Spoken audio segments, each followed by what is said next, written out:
নমস্কাৰ ND24 চাই থকাৰ বাবে আপোনাক ধন্যবাদ। মই ৰাজদীপ বাইলুং বৰুৱা।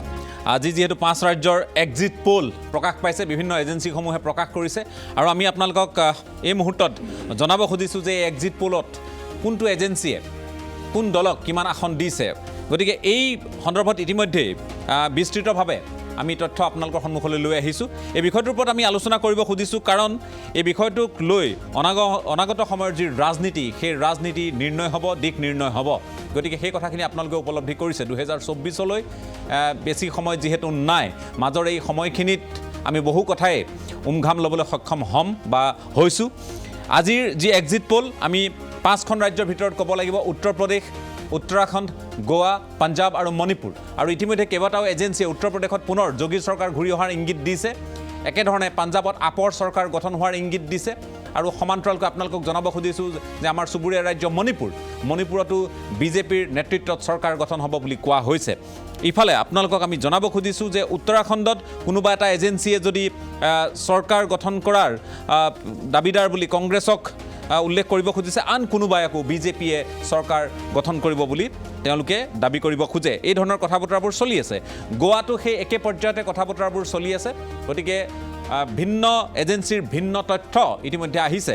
কিন্তু আমি অকণমান ষ্টুডিঅ'ত আমি আলোচনা কৰিম, এইটো ঠিকেই আছে, কিন্তু তাৰ সমান্তৰালকৈ আমি এই কথা আপোনালোকক জনাব খুজিছোঁ যে 5 ৰাজ্যৰ যিসকল সেই অঞ্চলৰ ৰাজনীতিক লৈ অভিজ্ঞ, যিসকলে গ্ৰাউণ্ড ৰিয়েলিটি জানে, তেওঁলোকে ক্ষেত্ৰসমূহত কি হৈ আছে সেই কথা জানে, নিজ নিজ ৰাজ্যত কি হৈ আছে সেয়া জানে, তেওঁলোকৰ সৈতেও আমি কথা পাতিবলৈ যত্ন কৰিম। গতিকে আজিৰ ষ্টুডিঅ'ত যিসকল অতিথি আছে, আলোচক আছে, তেওঁলোকক চিনাকি কৰি দিব খুজিছোঁ। আমাৰ মাজত উপস্থিত আছে জ্যেষ্ঠ সাংবাদিক নৱ ঠাকুৰীয়া ডাঙৰীয়া, মই আপোনাক স্বাগতম জনাইছোঁ। আমাৰ মাজত যিহেতু উপস্থিত আছে মীৰা বৰঠাকুৰ ডাঙৰীয়ানী, প্ৰদেশ কংগ্ৰেছৰ মুখপাত্ৰ। আমাৰ মাজত উপস্থিত আছে ঋতুপৰণ শৰ্মা, বিজেপিৰ মুখপাত্ৰ, আপোনাকো স্বাগতম জনাইছোঁ। অমৃত খাটনীয়া ডাঙৰীয়া, AJPৰ মিডিয়া পেনেলিষ্ট, মই আপোনাকো স্বাগতম জনাইছোঁ। আমাৰ সৈতে পাঞ্জাৱৰ পৰা জ্যেষ্ঠ সাংবাদিক গুৰমিন্দৰ সিং চামাদ, তেখেত সংযুক্ত হৈছে। আৰু লগতে আপোনালোকক জনাব খুজিছোঁ উত্তৰ প্ৰদেশৰ পৰা আন এগৰাকী আমাৰ সতীৰ্থ সাংবাদিক বিশ্বনাথ সুমন, তেখেতো সংযুক্ত হৈছে। গতিকে উত্তৰ প্ৰদেশৰ যি ফলাফল আমি অকণমান আপোনালোকক জনাব খুজিছোঁ যে উত্তৰ প্ৰদেশৰ যি ফলাফল আহিছে, যে ইণ্ডিয়া TV চি ভোটাৰে অৱশ্যেই এই মুহূৰ্তত আমি আপোনালোকক জনাব খুজিছোঁ, বিশেষকৈ প্ৰথমে আপোনালোকক জনাব লাগিব যে আমি উত্তৰ প্ৰদেশত 262 পৰা 272খন আসন লাভ কৰিব বুলি কোৱা হৈছে। গতিকে মেট্ৰাইজৰ ফালৰ পৰা এইখিনি তথ্য আছে। তাৰ বিপৰীতে কিন্তু ইণ্ডিয়া TV চি ভোটাৰে 161খন পাব বুলি কৈছে। ABP আৰু লোকনীতিয়ে তেওঁলোকে 164 পৰা 176খন পাব বুলি কৈছে। গতিকে এই ধৰণে আসনৰ বিন্যাস আমি আপোনালোকক দেখুৱাব খুজিছোঁ। আৰু এই মুহূৰ্তত আপোনালোকক লগতে জনাব খুজিছোঁ যে মণিপুৰক লৈ যথেষ্ট কথা বতৰা হৈছে। মণিপুৰত বিজেপি তেওঁলোকে আকৌ শাসনৰ বাঘজৰি ল'ব, কিন্তু এইবাৰ লগত তেওঁলোকৰ যি পূৰ্বৰ পাৰ্টনাৰসমূহ আছিল, তেওঁলোকৰ আসন বিন্যাসটো আমি চাব লাগিব। প্ৰথমে আপোনালোকক জনাব খুজিছোঁ যে পাঞ্জাৱত ৰিপাব্লিক আৰু পি মাৰ্কৰ যি এক্সিট পোল, তাত 117খন আসন আপক দিয়া হৈছে, আম আদমি পাৰ্টিক দিয়া হৈছে 117খনৰ ভিতৰত 62 পৰা 70খন। ইয়াৰ বিপৰীতে কংগ্ৰেছক 23 পৰা 31খন আসন দিছে, শিৰোমণি আকালি দলক 16 পৰা 24খন দিছে, আৰু বিজেপিক পাঞ্জাৱত দিয়া হৈছে মাত্ৰ 1 পৰা 3খন আসন। অৰ্থাৎ আম আদমি পাৰ্টিয়ে ৰিপাব্লিক পি মাৰ্কৰ যি এক্সিট পোল, সেই অনুসৰি তেওঁলোকে চৰকাৰ গঠনৰ দিশে অগ্ৰসৰ হৈছে।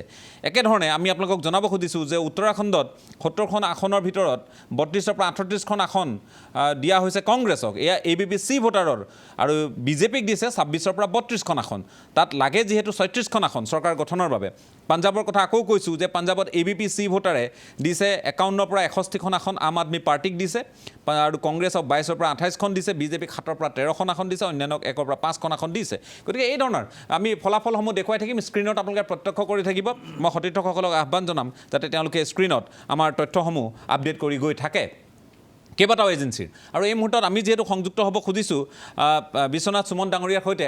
বিশ্বনাথ जी आपका स्वागत है।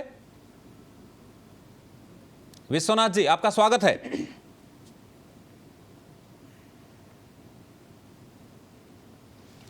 विश्वनाथ जी आपका स्वागत है। सुनाई दे रहा आपको? जी कैसे हैं आप? हाँ राजदीप जी, धन्यवाद। आपकी आवाज़ आ रही है, अच्छी आ रही है जी। तो नज़ारा कुछ अलग है, अभी थोड़ा नज़ारा अलग है। यूपी में बातचीत हो रही थी कि यूपी में इस बार कांटे की टक्कर होगा, लेकिन देखने को मिला है कि बीजेपी या योगी बोले तो फिर से क्षमता में आ रहे हैं अभी? हाँ राजदीप जी, आपने जो एग्जिट पोल्स के जो रिजल्ट हैं जी, वो बीजेपी के फेवर में हैं। मगर एक चीज मैं आपसे कहना चाहूंगा जी कि इस बार के अगर आप चुनाव के जो वोटिंग पैटर्न को देखेंगे तो इस बार का जो चुनावी वोटिंग पैटर्न है उसमें अखिलेश यादव ने, समाजवादी पार्टी के जो लीडर हैं जी, उन्होंने काफी गेन किया है। और मैं बताऊं कि 2017 का जो इलेक्शन था वो एक्सेप्शनल था। और उस इलेक्शन में जो मोदी लहर जिसको बोलते थे, मोदी वेव जी, उसका बड़ा इफेक्ट था 2017 के चुनाव में। ये चुनाव बीजेपी के लिए एक चैलेंज था, क्योंकि एक चुनाव में वो एक सत्ता में बैठी थी और उसको एंटी कंबेंसी और तमाम अपने फैसलों के लिए उसको जवाब देना था जी। और इसके कारण इस बार मैं एग्जिट पोल के इशारे कुछ और भी कहते हैं, बट मेरा मानना है कि अखिलेश यादव एक अच्छी पोजीशन में आएंगे जी, और वो एक अच्छी सीट भी गेन करेंगे। हालांकि ये एग्जिट पोल है, जैसे कि हम बात करें कि ये एग्जिट पोल है, चुनाव के नतीजे 10 तारीख को आएंगे, लेकिन ये आगाज है क्या? आपको लगता है कोई कहीं ना कहीं ये एक आगाज है, ये रुझान जो दिखाई दे रहा है? हाँ राजदीप जी, मैं 2-3 चीज, Rajdeep ji, I would like to mention 2 or 3 main causes कि इस बार के चुनाव में का फाइंडिंग्स क्या है जी। यूपी में। यूपी में फाइंडिंग्स है, कोर वोटर्स, जो सभी पार्टियों का जो कोर वोटर है, जो कैडर वोटर है जी, वो पार्टी में लौट के आया है। 2017 में जो ओबीसी वोटर थे जो बीजेपी की ओर डाइवर्ट हुए थे, वो अपने पुरानी पार्टी में लौटे हैं। सेकेंड थिंग कि बीएसपी, जिसको लोग अंडर एस्टिमेट कर रहे हैं अभी तक, जितने भी पॉलिटिकल एक्सपर्ट्स हैं, पॉलिटिकल पंडित हैं जी, और वो एक अंडर एस्टिमेट कर रहे हैं बीएसपी को, बहुजन समाजवादी पार्टी को। बट मैं कहना चाहूंगा कि जो वोटिंग पैटर्न है उसमें उनका जो कोर जाटव वोटर है वो उनके पास लौट के आया है। और बीजेपी को जो फायदा मिल रहा है उस फायदे का कारण ये है कि शेड्यूल कास्ट का जो नॉन जाटव वोटर है जी, और जो ओबीसी का नॉन यादव वोटर है उसने बीजेपी के लिए वोट किया है, ये सच है। इस चुनाव के दौरान, पूरे वोटिंग के दौरान एक लाइन बहुत फेमस हुई, वो थी कि वोटिंग चुपचाप और वोट कमल को, ऐसा। तो उसका इफेक्ट है जी। थर्ड चीज मैं ये कहना चाहूंगा कि during corona period second wave and after corona period second wave, BJP की जो सेंट्रल गवर्नमेंट की सरकार है उसने वहां पे फ्री में जो एक लोगों को खाना दिया,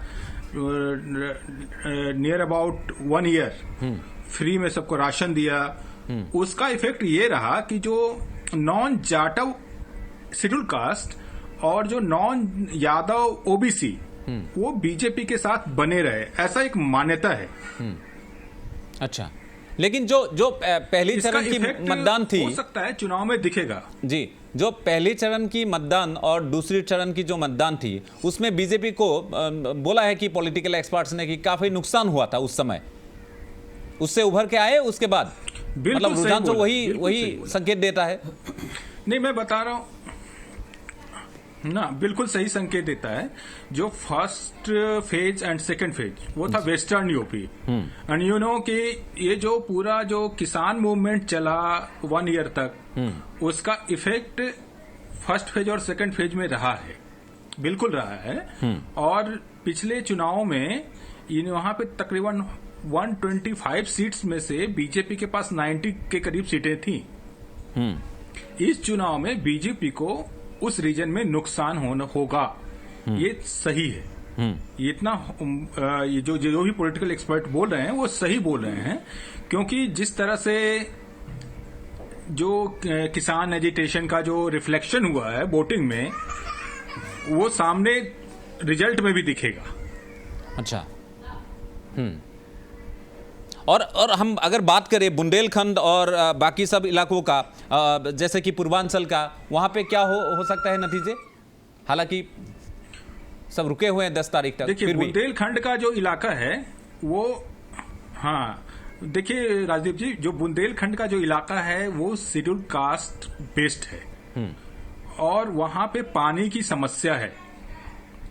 वाटर क्राइसिस वहां का सबसे बड़ा प्रॉब्लम है। बिफोर इलेक्शन जो आपका बजट आया था, जो इस साल का जो केंद्रीय सेंट्रल बजट आया, उसमें किंग बेतवा लिंक का प्रोजेक्ट गवर्नमेंट ने फाइनलाइज किया। इसके अलावा वहां पे जो पानी का क्राइसिस है उसके लिए जो स्टेट गवर्नमेंट ने बहुत काम किया था। इसमें क्या था कि वो रीजन बिफोर 2017 इट वाज पूरा dedicated to BSP, Bahujan Samajwadi party. मगर क्या हुआ कि 2017 के चुनाव में बीएसपी का जो कोर वोटर है वो बीजेपी में शिफ्ट किया। तो इसके बाद जो प्रॉब्लम जो स्थिति आई उसमें बीजेपी के ने उसके जो कोर वोटर है उसको उसने तोड़ लिया। और इस बार भी माना जाता है कि वहां पे जो शेड्यूल कास्ट वोटर हैं जो पानी जैसे मुद्दों पे बीजेपी के साथ रहे हैं, वो इस बार भी साथ रहे हैं और बुंदेलखंड में बीजेपी को ज्यादा नुकसान नहीं होगा। हाँ, पिछली बार की तरह सीटें नहीं मिलेंगी। ठीक जी। तो आपके हिसाब से, आप एक सीनियर जर्नलिस्ट हो, तो आपके हिसाब से जो एग्जिट पोल में जहां पे जो भी रुझान हमने देखे हैं, आपके हिसाब से, पर्सनली मैं आपको पूछ रहा हूं क्योंकि आप काफी समय से मीडिया में हैं, तो आपके हिसाब से कितना होना चाहिए बीजेपी के पक्ष में?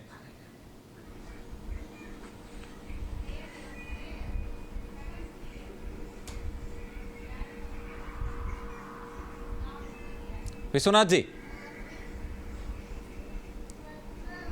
सुनाई दे रहा है विश्वनाथ जी?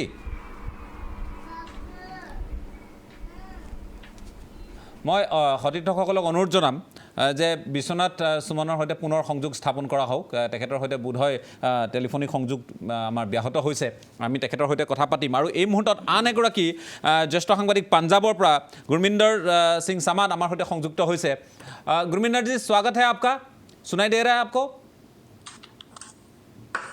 हाँ जी, कैसे हैं आप? बहुत सही सुनाई दे रहा है मुझे। बिल्कुल। तो पंजाब में तो आप ही आप नजर आ रहे हैं। मैं आपकी पंजाब में तो आप ही आप नजर आ रहे हैं। मैं आपकी बात नहीं कर रहा हूं, मैं आम आदमी पार्टी की बात कर रहा हूं। नहीं, पंजाब में मैं भी नजर आ रहा हूं और आम आदमी पार्टी दोनों ही नजर आ रहे हैं। जी, यही रुझान देखने को मिलेगा 10 तारीख को। अभी कह सकते हैं लेकिन कोई पक्का नहीं है। जी बिल्कुल। तो क्यों भला? क्योंकि पंजाब में अभी जब मैंने पर्सनली तौर पे भी, उसका एक बड़ा कारण है कि जब चुनाव था पंजाब में उसके 2 दिन पहले एक हादसा होता है। दीप सिद्धू जो फिल्मों के बहुत बड़े, और उनका एक सड़क दुर्घटना में देहांत होता है हरियाणा में जी। और उसको जो हमारे मीडिया ने, सोशल मीडिया ने खास तौर पे, और जो किसान मोर्चा के साथ जुड़े हुए लोग थे रेडिकल विंग के, उन्होंने ये बताया कि उसका कत्ल हुआ है, सरकारी एजेंसियों ने उसको मारा है, जो कि वो कोई बड़ा खुलासा करने वाला था भाजपा के बारे में या आप के बारे में। तो उस चक्कर में जो गांव का हमारा वोट था पंजाब में, जो आपके साथ बहुत उत्तेजना के साथ जुड़ा हुआ था, वो उससे दूर हो गया। तो जिस गांव में कभी अकाली दल अमृतसर का बूथ तक नहीं लगा, जिन बच्चों को अकाली दल अमृतसर पार्टी का नाम तक नहीं याद, उस गांव में भी अकाली दल अमृतसर का बूथ लग गया और हर गांव में एक बड़े प्रतिशत में वहां उसके वोट पड़े। तो एक ये बहुत बड़ी मान्यता बन गई है पंजाब में कि दीप सिद्धू मरते मरते आपको ले डूबे। लेकिन जहां तक मेरा अपना सवाल है, मैं उस चीज को मानता हूं लेकिन इतना नहीं मानता कि आप खत्म हो गई है। आज भी आप पंजाब में बड़ी पार्टी बनके ही उभरेगी। जहां तक मैं देख रहा हूं बड़े चांसेस है कि आप अपनी सरकार बनाएगी और 70 सीटों के आसपास ले जाएगी। ये संभावनाएं हैं। उसके कारण ये है कि जो हमारा दलित समाज है, ये समामरे है। दलित समाज है जो हमारा, वो चाहे वो बड़ी प्रतिशत में है, 32% में है, लेकिन उसके 3 जगह पे बढ़ जाने के चक्कर में जो कांग्रेस का क्लेम था कि इसका सीएम दलित है, और जो दोआबा एरिया है, जो 2 दरियाओं के बीच का एरिया, जलंधर, नवाशहर, वहां पे दलित समुदाय बहुत ज्यादा है, और वहां की 25 सीटों में से करीब करीब 15 सीटें कांग्रेस को आने की संभावना जताई जा रही थी। लेकिन जब वोटिंग पैटर्न को आप जाके मैन्यूटली देखते हैं तो आपको समझ आता है कि वो ऐसा कुछ है नहीं। उसको जो तो हमारी मायावती की पार्टी है उसके साथ भी गई है, जो चन्नी साहब है सीएम जो पंजाब के हैं, कांग्रेस पार्टी के फेस है, उसके साथ भी गई है, और आम आदमी पार्टी के साथ उत्तेजना के साथ गई है। क्योंकि आज तक किसी भी पार्टी ने दलित समाज का, पंजाब में क्या पूरे हिंदुस्तान में कभी किसी ने कुछ नहीं किया। SC ST ये आज भी अपने हितों को लेके इनकी लड़ाई जारी है, चाहे वो जंगलों में रहने वाले ST हो या पंजाब में रहने वाले SC हो। उनको आज तक किसी ने मान्यता ही नहीं दी। उनको अभी ये बहुत बड़ी बात है कि भीमराव अम्बेडकर के बाद उनको इंसान समझे जाने लगा है, तो उनको वोटिंग राइट्स मिले हैं, लेकिन अभी भी उनका जो स्तर है जीवन का वो अभी भी बहुत न्यूनतम का है। तो उन लोगों ने किसी भी हालत में मायावती को वोट नहीं डाला।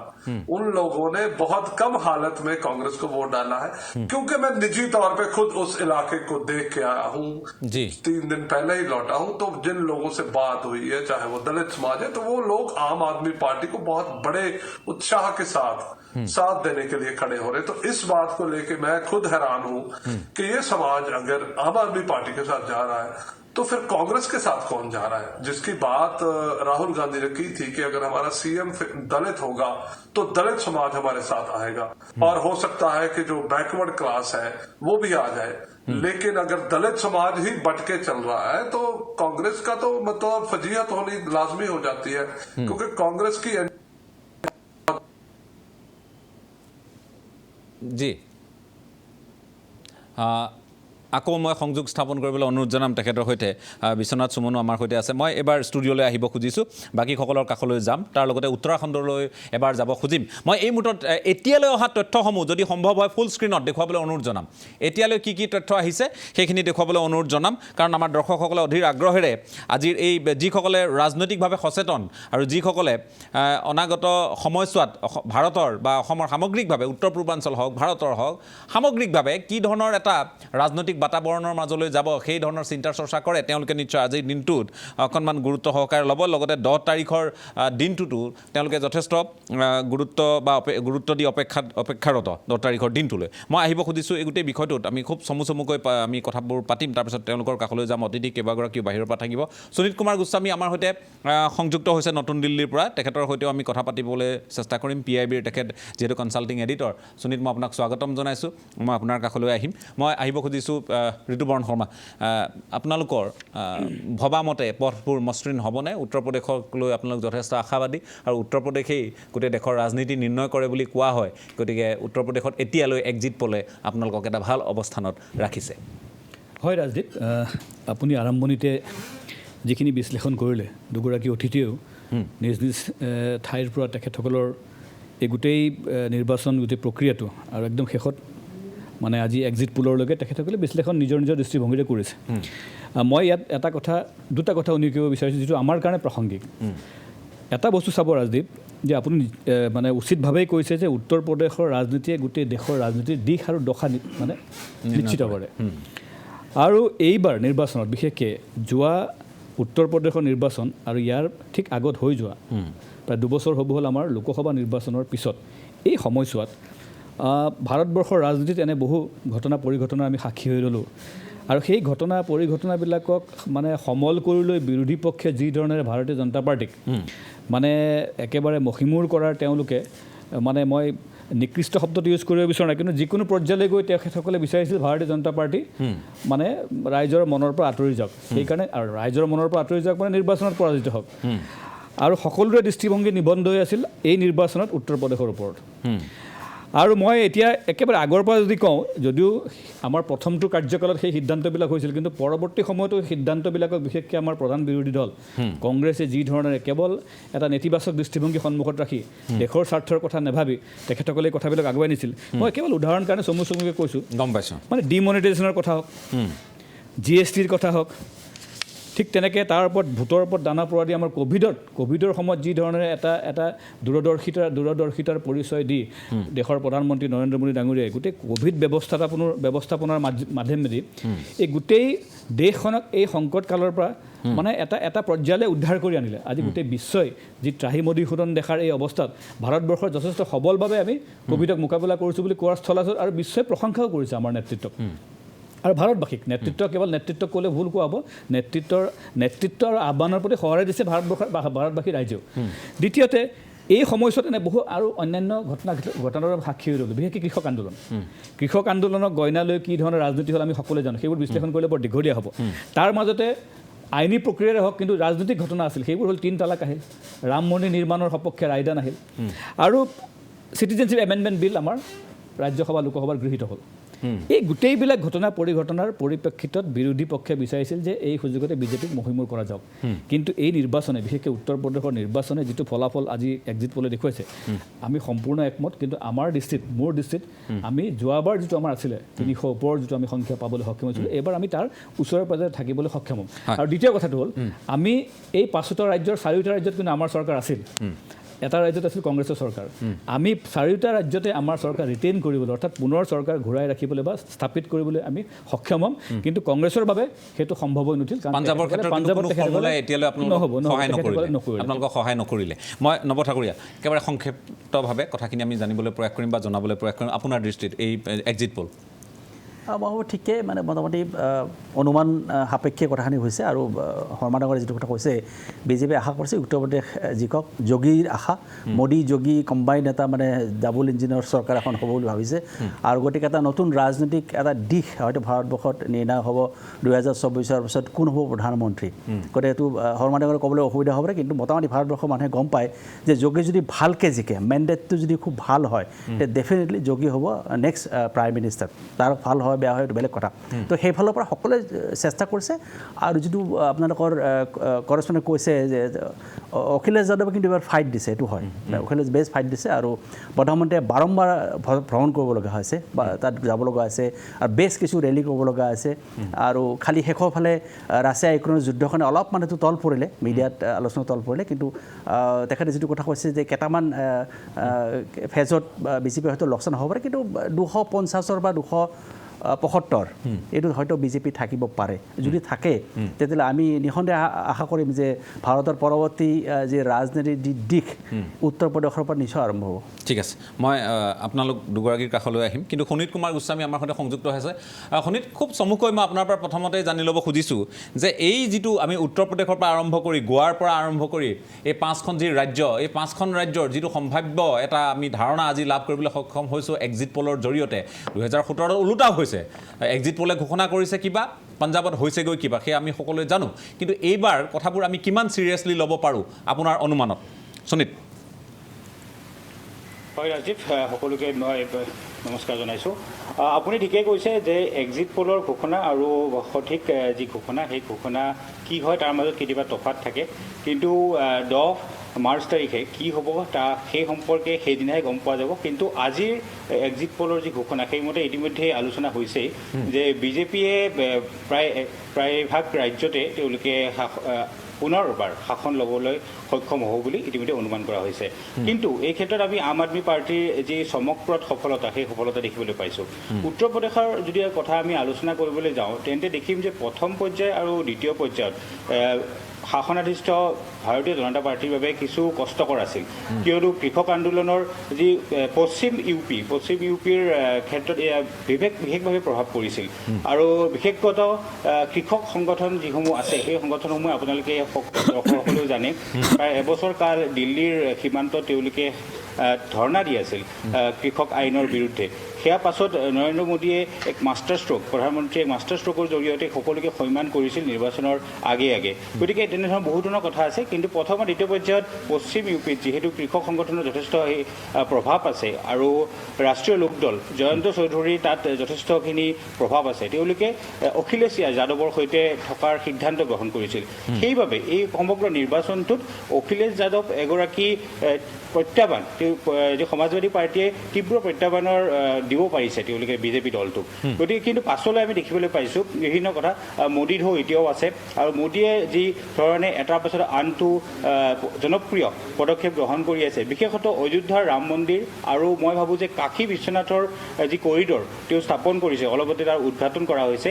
সেয়া এক ভাৰতীয় যি মনস্তত্ব সেই মনস্তত্বত যথেষ্টখিনি প্ৰভাৱ পেলাইছে গতিকে এইবোৰ যিবোৰ ফেক্টৰ সেই ফেক্টৰে যথেষ্ট কাম কৰিছে আৰু উত্তৰ প্ৰদেশৰ নিৰ্বাচন নিশ্চিতভাৱে 7টা পৰ্যায়ত অনুষ্ঠিত হৈছে এয়া বিশ্বৰ এনেকুৱা আয়তনৰ এখন ৰাজ্য যিখন ৰাজ্য বিশ্বৰ কেইবাখন ৰাষ্ট্ৰতকৈ ডাঙৰ গতিকে এনে এখন ৰাজ্যৰ নিৰ্বাচনী ফলাফলে যিহেতু এখন ডাঙৰ ৰাজ্য আৰু ইয়াত ইমান সংখ্যক আসন আছে লোকসভাৰ আসন আছে গতিকে এয়া গুৰুত্বপূৰ্ণ গতিকে আমি ক'ব পাৰোঁ যে বিজেপিৰ এইবাৰ পুনৰবাৰ তেওঁলোক আহিব কিন্তু বিজেপিৰ এই যাত্ৰা মসৃণ নাছিল সেয়া আমি নিশ্চিতভাৱে স্পষ্ট হ'ব 10 তাৰিখে কিন্তু আন ৰাজ্যলৈ আমি যাওঁ যদি গোৱাত আৰু উত্তৰাখণ্ডত এক্সিট পলৰ মতে আৰু কংগ্ৰেছ দলটোৱে উত্তৰাখণ্ডত অলপ প্ৰত্যাহ্বান দিবলৈ সক্ষম হৈছে কিন্তু পঞ্জাৱত বিজেপি নাই যদিও কেপ্টেইন অমৰেন্দ্ৰ সিঙৰ জৰিয়তে যি ধৰণৰ এক ৰাজনীতি কৰিলে সেই ৰাজনীতিয়ে যথেষ্টখিনি খেলি মেলি কৰিছে ইয়াৰ পূৰ্বেই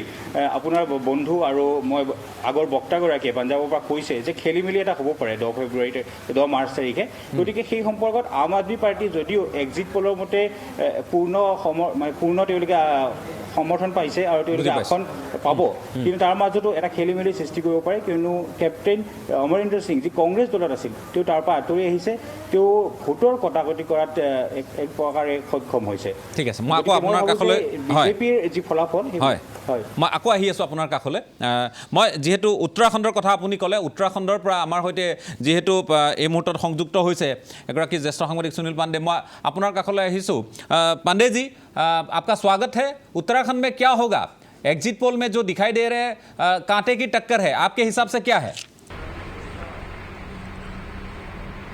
देखिए टक्कर इस बार बहुत कांटे की है क्योंकि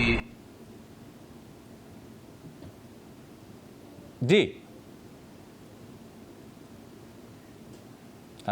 আমি আকৌ সংযোগ স্থাপন কৰিবলগীয়া হ'ব তেখেতৰ সৈতে মই আহিব খুজিছোঁ মীৰা বৰঠাকুৰ ডাঙৰীয়ানী আপোনাৰ কাষলৈ উত্তৰাখণ্ডতহে প্ৰত্যাহ্বান আৰু পাঞ্জাব হাতৰ পৰা যাব এনেধৰণৰ কথা বতৰাবোৰ চলি আছে ইউপিত যিটো সোনিয়া গান্ধী আৰু প্ৰিয়ংকা গান্ধীৰ নেতৃত্বত যিটো এটা প্ৰচাৰ হৈছে এটা তেওঁ লং টাৰ্ম পলিটিক্স এটা তাত আৰম্ভ খুব ধুনীয়া এটা নক্সা এটা তেখেতে তৈয়াৰ কৰিছে ইউপিত ডেফিনেটলি কংগ্ৰেছে চৰকাৰ কৰাৰ কথাটো নাহে কিন্তু ইউপিত এবাৰ ভাল আশাপ্ৰদ এটা ফল কংগ্ৰেছে দেখুৱাবলৈ সক্ষম হ'ব কাৰণ প্ৰিয়ংকা গান্ধীৰ ওপৰত মানে মানুহে এটা আস্থা লৈছে গতিকে ডেফিনেটলি কংগ্ৰেছে ইউপিত এটা ভাল ফল দেখুৱাব আৰু আমি যিমানখিনি আমিও মানুহৰ লগত বিভিন্ন ধৰণৰ মানুহৰ লগত আমি যোগাযোগ কৰি আছোঁ তাত এইবাৰ সমাজবাদী পাৰ্টিৰ চৰকাৰ এখন হ'ব বুলি ছবি এটা নিশ্চিতি প্ৰদান কৰিছে উত্তৰাখণ্ডত আপোনাৰ কংগ্ৰেছৰ লগত নেক টু নেক ফাইট হ'ব আৰু আল্টিমেটলি কংগ্ৰেছে চৰকাৰ কৰিবলৈ সক্ষম হ'ব বাকী কথাখিনি আপুনি এক্সিট পোল দেখিছে সদায় এক্সিট পোল বা এইটো কথা সঁচা সদায়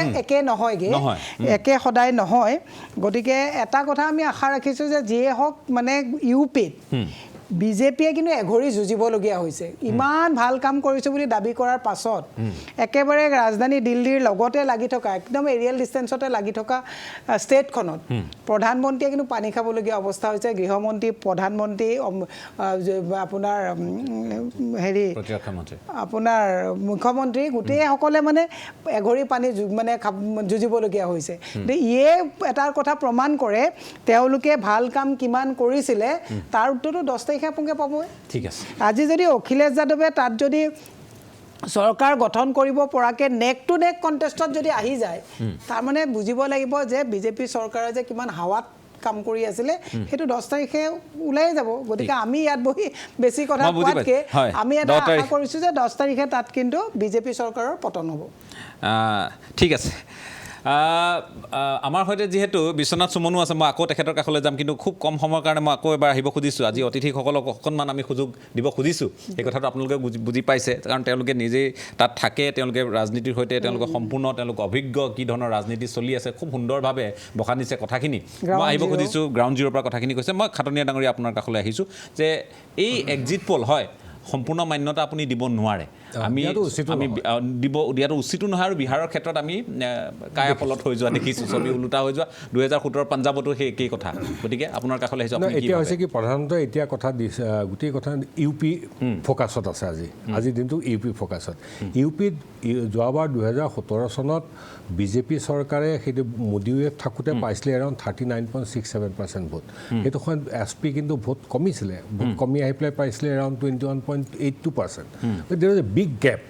সেইটো আছিলে সেইটো সময়ত এটা মোদী লহৰৰ কাৰণে। কিন্তু আজিৰ পৰিপ্ৰেক্ষিতত হৈছে অলৰেডি তেখেতৰ এজন সাংবাদিকে কৈছেই যে এটা চাইলেণ্ট ভোটাৰ্ছখিনিয়ে কিন্তু এতিয়া they are yet to come up, যে কাক ভোট দিছে, কি কৰিছে। তাত বহুত ফেক্টৰ আহিছে, কিন্তু ফেক্টৰ যেনে আনএমপ্লয়মেণ্ট, প্ৰাইচ ৰাইজ, এই কথাখিনিয়ে কিন্তু ইয়থৰ যিটো মানসিকতা আজিৰ দিনত, সেই গোটেই বস্তুখিনি কিন্তু বিজেপিক ইমান মসৃণ বা ইমান হেৰি নহয়, ইমান সহজে যে মেজৰিটি পাই পেলাই চৰকাৰ হয়তো গঠন কৰিব পাৰে। কিন্তু তেখেতসকলে যদি আগৰবাৰৰ তুলনাত এটা চিটো হেৰুৱায়, সেইটো বৰ দুৰ্ভাগ্যজনক, বৰ লজ্জাজনক হ'ব।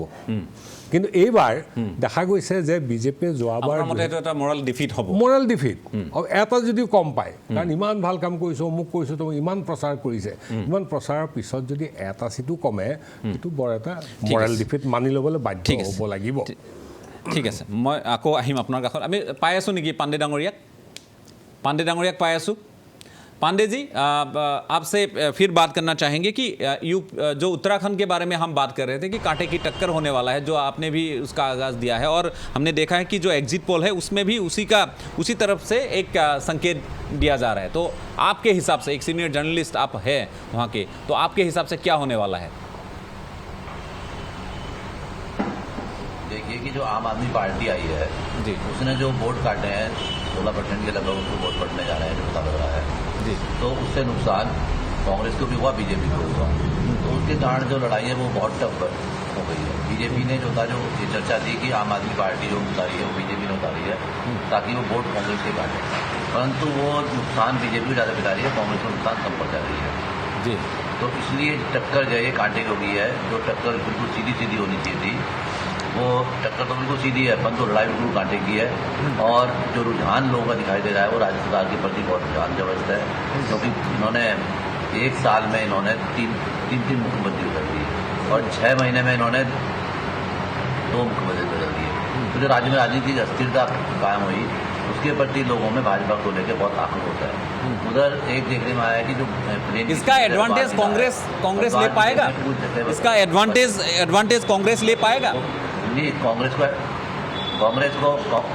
को एडवांटेज मिलेगा ही, क्योंकि मान लिया बसपा की सीट आती हैं तो कांग्रेस की, बीजेपी की सीट कम हो रही है ना। एक सीट जो है बीजेपी की कम हो, कांग्रेस की कम हो रही है, तो 3 सीटें जो है बीजेपी की कम हो रही है। तो एडवांस तो मिल रहा है लगातार, तो फायदा मिला है। क्योंकि अब देखने में आया है कि जब राज्य में बसपा की सीटें बढ़ी हैं, बहुजन समाज पार्टी की बढ़ी है, निर्दलीय की संख्या बढ़ी है, तो बीजेपी को ही नुकसान उसका हुआ है जी। लेकिन इनफाइट जो है बीजेपी के अंदर जो इनफाइट है, और एक ही समय हम देखें तो कांग्रेस के अंदर भी इनफाइट है, तो इससे भारी नुकसान किसको होगा?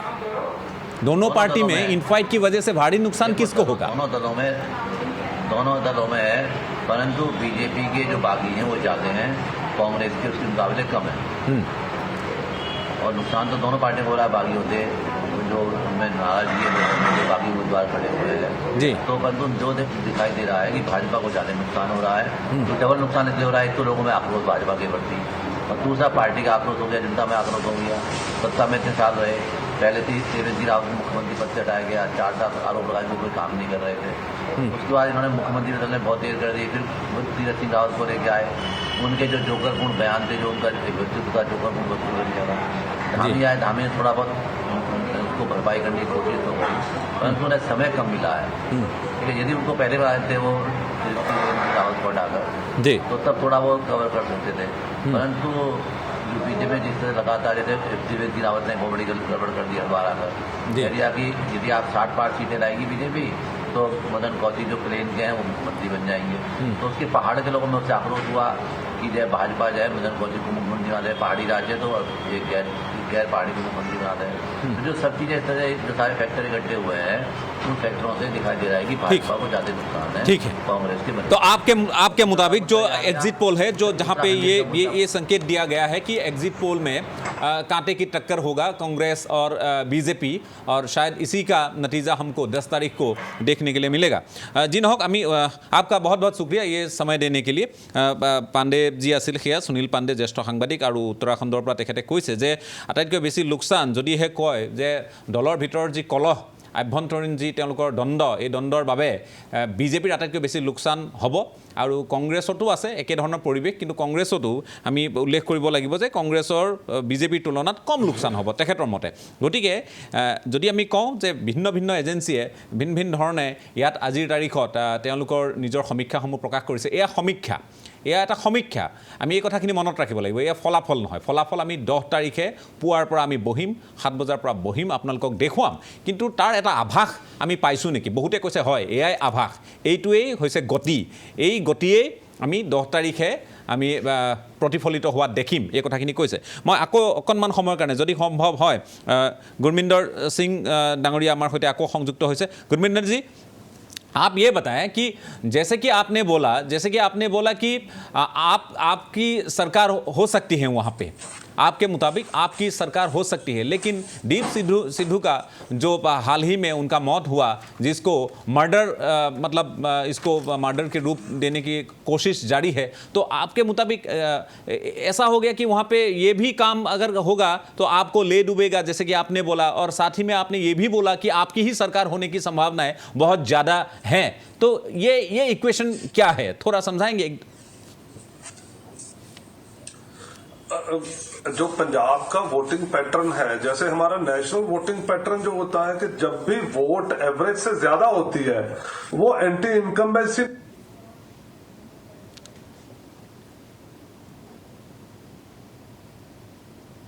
আমি আকৌ এবাৰ তেখেতৰ সৈতে ব্যাহত হৈছে। মই ভালকৈ তেখেতৰ সৈতে সংযোগ স্থাপন কৰিবলৈ অনুৰোধ জনাম সতীৰ্থসকলক। খুব গুৰুত্বপূৰ্ণ। हाँ बताएं। पिछले सालों का जो वोटिंग पैटर्न पंजाब में देखते हैं जी, तो पंजाब का वोटिंग पैटर्न ये होता है कि अगर वोट कम पड़ रहे हैं तो वो एंटी इनकम्बेंसी है कि लोग वोटिंग बूथ पे जाना ही नहीं चाहते वोट देने के लिए, नाराजगी इतनी बढ़ गई है। तो इस बार 2 तरह के लोग हैं, एक रूरल है, एक अर्बन है। अर्बन में जहां बड़े बड़े दिग्गज खड़े हुए हैं, जहां पे बड़े लोग जो सरकार में मौजूद थे या जिनसे नाराजगी पड़ी है, वहां पे वोटिंग पैटर्न ओवरवेल्म्ड है, जिनसे पता चल रहा है कि उनके जाने की संभावना ज्यादा है, जो बड़े मंत्री हैं। लेकिन जैसे रूरल एरिया में जो वोटिंग परसेंटेज है वो इस लेवल पे गई है, क्योंकि रूरल सेक्टर कभी भी इतने लेवल पे आगे पंजाब में बहुत कम आता है जितना इस बार आया है। और इस बार ये पहली बार हुआ है कि पंजाब में 5 तरफ से वोटें हुई हैं।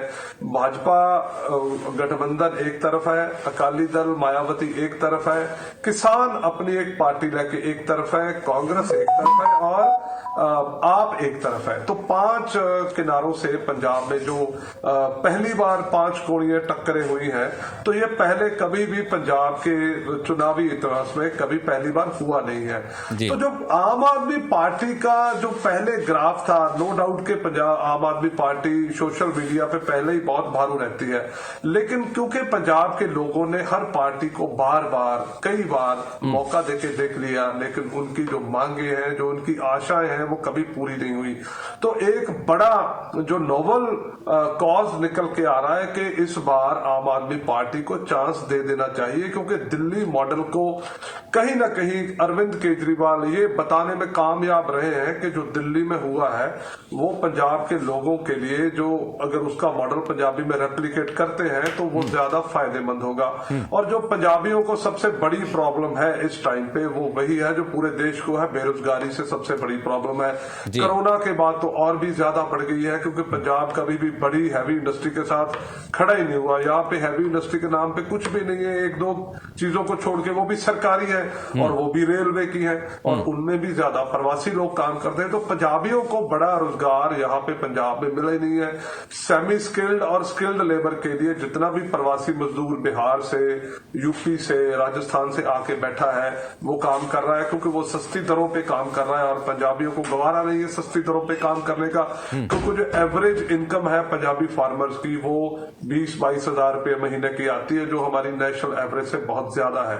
तो उस चीज में कहीं भी भाजपा फिट नहीं बैठती। जो 6,000 रुपया मासिक सालाना पेंशन वो बाकी इंडिया के किसानों को दे रही है, तो वो यहाँ पे तो कभी भी यहाँ के किसान को गवारा नहीं गुजरता कि वो 6,000 की पेंशन लेके किसानी संतुष्ट नहीं हो सकते हैं। बिल्कुल वो भाजपा के साथ जाएगा। और कांग्रेस की एंटी इनकम्बेंसी उसके 3-4 बड़े कारण हैं, क्योंकि नवजोत सिंह सिद्धू के ऊपर आशाएं बहुत थी। जब उन्होंने कैप्टन अमरिंदर सिंह को उतारा तो या तो नवजोत सिंह सिद्धू खुद मुख्यमंत्री बन जाते, वो खुद मुख्यमंत्री बने नहीं। उन्होंने चरणजीत चन्नी को बनाया क्योंकि कांग्रेस दलित कार्ड खेलना चाह रही थी, क्योंकि भाजपा और अकाली दल ने टॉस पहले कर दिया था। भाजपा ने पहले ऐलान कर दिया था कि हमारा पंजाब में मुख्यमंत्री दलित होगा। अकाली दल बादल ने यह ऐलान कर दिया उसी के पीछे कि हमारा उप मुख्यमंत्री दलित होगा, क्योंकि हमारा बहुजन समाज पार्टी के साथ साझेदारी हो गई है। अब बचे आप और कांग्रेस। तो कांग्रेस की सरकार थी, उनको ये मौका मिला कि कैप्टन अमरिंदर सिंह को तो हटा ही दिया है, अब क्यों ना दलित को ही मुख्यमंत्री बना दे। तो एक युवा दलित को, जिसका कोई राजनीतिक कद नहीं था, बड़े बड़े दिग्गज दलित नेताओं को पीछे पछाड़ के चरणजीत चन्नी को आगे लाया गया, क्योंकि वो पगड़ी पहनता है, वो सिख रेप्लिकेट कर रहा है सिखिज्म को। जो बाकी दलित लीडर है बड़े, वो पगड़ी पहनने वाले नहीं है, तो वो रेप्लिकेट नहीं करते सिखिज्म को। तो कांग्रेस ने एक बहुत बड़ा दलित कार्ड खेला था, लेकिन उसके बाद बीजेपी ने एक नया कार्ड खेल दिया कि उन्होंने सिरसा वाले बाबा को बाहर निकाल दिया। सिरसे वाला बाबा बाहर आ गया तो वो कह रहा गया कि मैं तो बीजेपी वालों को ही सपोर्ट करूंगा। लेकिन जब चुनाव पास में आने लगे तो अमित शाह को यह लगा कि अगर बीजेपी को कैडर चला गया, वोट डेरा का जाता है, तो उसके साथ आम आदमी पार्टी इतनी नीचे नहीं आती, सरकार तो फिर इसकी बन रही है, वो कांग्रेस के वोटों को खा जाएगा। तो उन्होंने क्या किया कि डेरा सिरसा को बोला कि आप अकाली दल को भी वोट दिलवाओ। तो डेरा सिरसा ने अपने फ्यूचर को सेव करने के लिए उसने क्या किया कि जितने भी बड़े लीडर हैं, चाहे वो आपके भगवंत मान है, वो भी उसी क्षेत्र में आते हैं जहां पे अपने डेरे का पूरा वहां साम्राज्य है। तो उन्होंने कहा कि भगवंत जी, इस मुद्दे पे रुक करेंगे। मैं एक छोटा सा ब्रेक लेना पड़ेगा। आमी এটা বাণিজ্যিক বিৰতি ল'ম। আমি কাৰণ কথা পাতি আছোঁ পাঞ্জাবৰ প্ৰতিনিধিৰ সৈতে, আমি উত্তৰাখণ্ডৰ জ্যেষ্ঠ সাংবাদিকৰ সৈতে কথা পাতিলোঁ, আমি উত্তৰ প্ৰদেশৰ জ্যেষ্ঠ সাংবাদিকৰ সৈতে কথা পাতিছোঁ। আমাৰ ষ্টুডিঅ'ৰ মজিয়াটো এই মুহূৰ্তত কেইবাগৰাকীও ৰাজনীতিক আছে আৰু নিৰপেক্ষ বিশ্লেষক আছে, জ্যেষ্ঠ সাংবাদিক আছে। আমি কথা পাতিবলৈ যত্ন কৰিম আৰু এই বিষয়টোৰ সন্দৰ্ভত আপোনালোকক সঠিক যিসমূহ তথ্য আহি আছে, এইকাৰণে কৈছোঁ যে প্ৰত্যেকটো এজেঞ্চিয়ে ভাবে আমাৰ তথ্যখিনি সঠিক, গতিকে তেওঁলোকৰ এই সঠিকতাৰ ওপৰত বহু প্ৰশ্ন হয়তো 10 তাৰিখে উত্থাপন হ'ব। কোনোবাই এই ক্ষেত্ৰত সাধুবাদো পাব যে যদিহে তেওঁলোকে একেবাৰে সঠিক কৰে, আটাইতকৈ ভাল সঠিক কোনে কৰে সেইটোৰ ওপৰতো বহু কথা আহিব। মই এই শব্দটোৰ ওপৰত জোৰ দিব খুজিম। ৰাজ্যসমূহৰ যি সম্ভাৱ্য ফলাফলৰ যিখন তালিকা, আমি যদি এক্সিট পলৰ এই তালিকাখন অকণমান দেখুৱাব পাৰোঁ, পাঞ্জাব, গোৱা, মণিপুৰ, উত্তৰ প্ৰদেশ, উত্তৰাখণ্ড, আমি এই মুহূৰ্তত পাঞ্জাবৰ দেখুৱাই ল'ব খুজিছোঁ। আমি সামগ্ৰিকভাৱে মণিপুৰৰ আহিছে প্ৰথম। মণিপুৰতো আপোনালোকে দেখিছে যে মণিপুৰৰ যি ফলাফল সামগ্ৰিকভাৱে বিজেপি চালকৰ আসনত আছে, আটাইকেইটা এজেঞ্চি, কি ABP চি ভোটাৰ হওক, ইণ্ডিয়া নিউজ হওক, লগতে ইণ্ডিয়া TV গ্ৰাউণ্ড জিৰ' হওক, নিউজ 18 পি মাৰ্কৰ হওক বা জি নিউজৰ হওক, সকলোতে মণিপুৰত কিন্তু বিজেপিৰ চৰকাৰ গঠন হোৱাৰ কথাই প্ৰায় নিশ্চিত কৰা হৈছে, কথাখিনি ইয়াত উল্লেখ কৰা হৈছে। গতিকে মণিপুৰক লৈ বেলেগ চিন্তা নিশ্চয় নহ'ব। আৰু লগতে NPPক 10ৰ পৰা 14খন ABP চি ভোটাৰ দিছে, NPP বিজেপিৰ লগতে মাৰ্চ কৰিব, তাত আৰু বেলেগ কথা নাই। এইখিনি কথা আমি জানো। NPFও এতিয়া যদিও বা তেওঁলোক পৃথকে নিৰ্বাচনত অৱতীৰ্ণ হৈছে, 3 পৰা 7খন ABP চি ভোটাৰে যি ধৰণৰ বিন্যাস দেখুৱাইছে, সেই বিন্যাসত মণিপুৰত যদি আমি ক'ব লাগে, মণিপুৰত আগবাঢ়ি থাকিব বিজেপি, আগবাঢ়ি আছে। ইয়াৰ পিছত আমি পাঞ্জাবৰ তালিকাখন দেখুৱাই ল'ব খুজিম। পাঞ্জাবত আপোনালোকে যদি চাই, যদি আমি 4 নম্বৰ স্তম্ভটো, যদি আমি য'ত এজেঞ্চিসমূহ আছে, প্ৰথমটো স্তম্ভত, দ্বিতীয় স্তম্ভত বিজেপি, তৃতীয় স্তম্ভত কংগ্ৰেছ,